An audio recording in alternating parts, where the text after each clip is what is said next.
We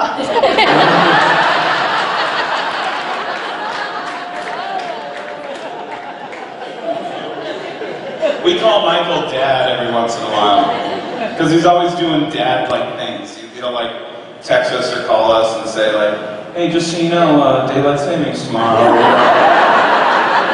Thanks, Dad. It's like, I'm 36 years old. I mean, I've made it. I know my life is a shit show, but like, I've made it through life this far. Sometimes you need a little help. Thanks, Dad. He's 65. You have kids, Michael? I do. I have 17-and-a-half-year-old twin boys.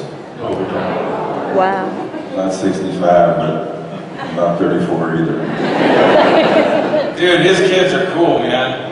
They're like good-looking dudes. They're like a perfect blend of you and your wife, and they're smart and they're funny. And dude, if I were your kids, I'd hang out with them.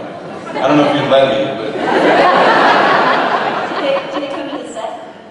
No, they're in LA getting ready to go to college. So it's cool. They're gonna hopefully be out later in the season. Gonna come back next season. Hopefully next season. To finish your question, I'll answer for Christian, the thing that she's similar with Rosita. Rosita's a little, she can be a little sassy sometimes, she doesn't put up with crap. And Christian is definitely that way.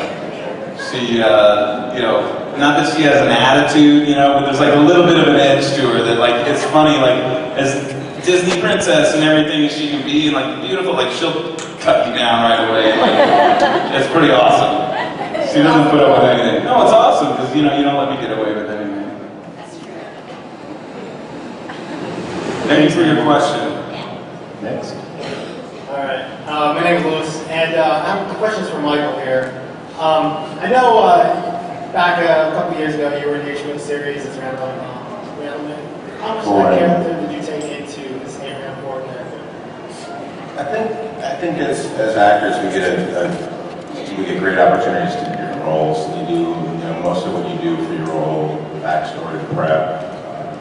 Preparation goes a lot into these kinds of roles, so you're not some sort of generic soldier or generic officer or whatever. You kind of do the backstory and then you forget about it. So for me, I've been very fortunate to play a lot of military roles of service, and I think that cumulatively I have absorbed a lot of that information, and I think it just, you can't help but have it show without really working at it. That you meet a cop, you meet a serviceman, you know there's something up. It's just something different, something a little sharper.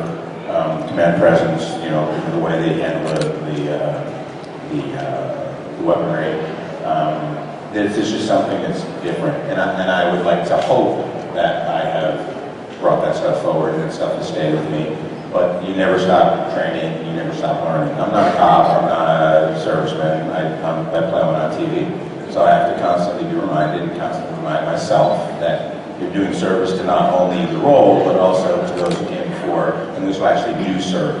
So even if you're playing something that, a young sergeant in a zombie apocalypse, okay, not too many servicemen can sort of relate to that, but the serviceman part of it is always there, it's always to be respected, and always remember that those came before you and to respect what they did. So hopefully it's cumulative and hopefully it's made.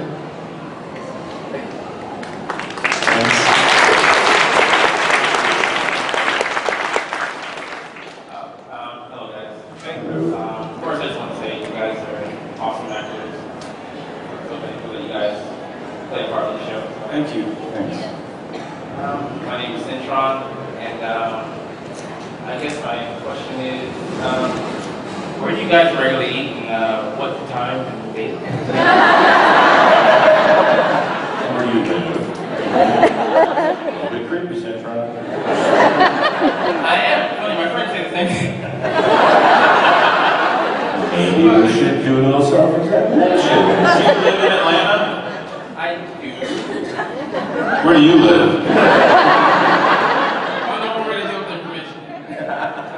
Maybe we'll come to your place to eat. You're in Norcross, hit me up. But no, Gross, no way. I know, I can say that. But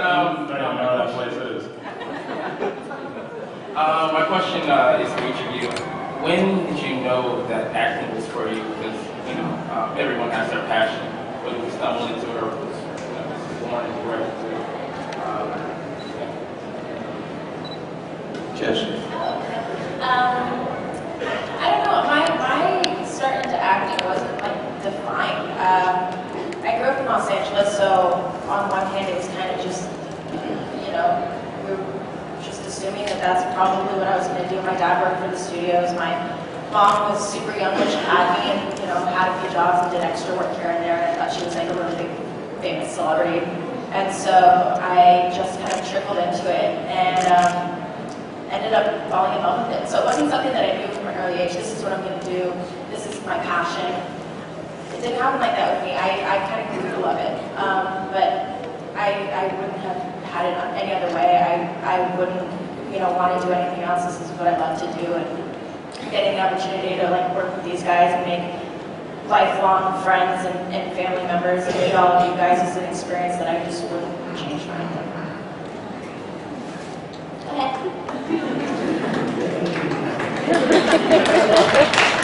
I'm still trying to figure out if acting is for me. To be honest, I might be a cop at some point. With this body. Being right behind the desk.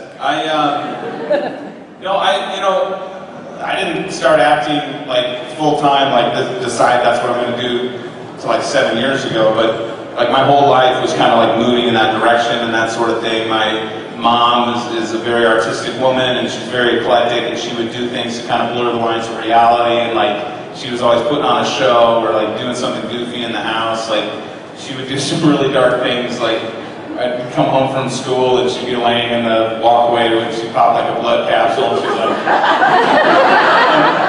that was an everyday occurrence. So I was never oh my God, my mom said, I'd just step over her and get up, Mom. But then what she would do is commit. She would just commit, and she would lay there for an hour, just up to the point where I'm maybe Mom's dead. And I'd have to go check on her. Oh, he goes, I think your mom was an alcoholic. I only whispered because she made it bad. But there were I know this sounds horrible, but that was it was fun for me growing up, because my childhood was always this big make-believe world, and so it totally makes sense that I'm doing this for a living, but I don't really know, there was never a definite moment where I'm that's it, I'm going to be an actor. It was much kind of Christian in that it was just kind of around that sort of thing, and it just kind of naturally, it felt natural to kind of move into that arena, You do comedy, is acting the thing, or you know what I mean? Is that the thing? Is that the main thing that you want to do? The acting? Yeah. Versus the comedy. I like acting more than I like doing stand-up, but I did stand-up for 12 years, and it's just one of those things that I'll probably get back to it and do a show here and there, but I just love acting. Okay, well, we've sold 2 tickets now. We should do a stand-up routine at a Walker Stalker sometime.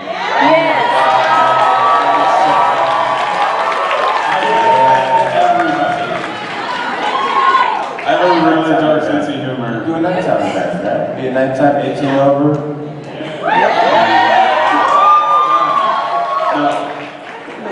Dark sense of humor. Did you see the premiere of the show? Oh yeah, okay, I did. All right, but that wasn't hilarious or anything. I'm Is that wrong? oh, I gotta look at that blood. The show has ruined me. I laughed. You laughed? I laughed when I You're watched sick. it. But no, I don't. I looked away. I'm trying to decide if I laughed because I'm a ruined person and I just think bad things happening to people are funny, or if it's because everyone was shocked and who got them, and I thought it was cool, so I laughed. Either way. Yeah, no, I get it. You're broken. Beyond repair. Awesome. Do you want to talk about acting? No. No, I wanted to do it my whole life. Started out doing theater. Apparently I would stand in front of the television, acting out all the commercials. And the reason that sort of horrifies me, and I've said this before, is that because commercials used to be just jingle based, so it means I was standing in front of the television singing, which I can't do. So yeah, but always done theater from a young age. Came up doing theater in high school, junior college, and then I went to conservatory theater school to pursue. I thought I was going to wind up on stage, just doing stage. I had no sort of aspirations, no desire to be on film or television.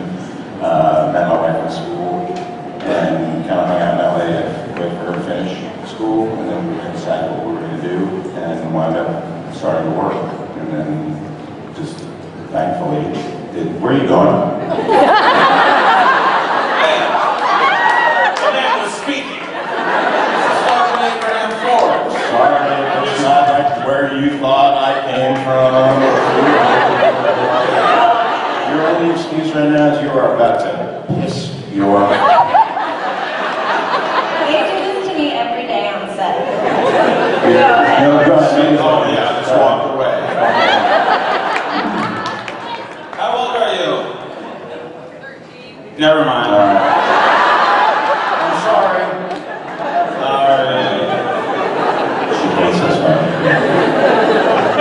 Okay, still. Scott Gimple's daughter. Fighting up the show. Love you all. Love you, buddy.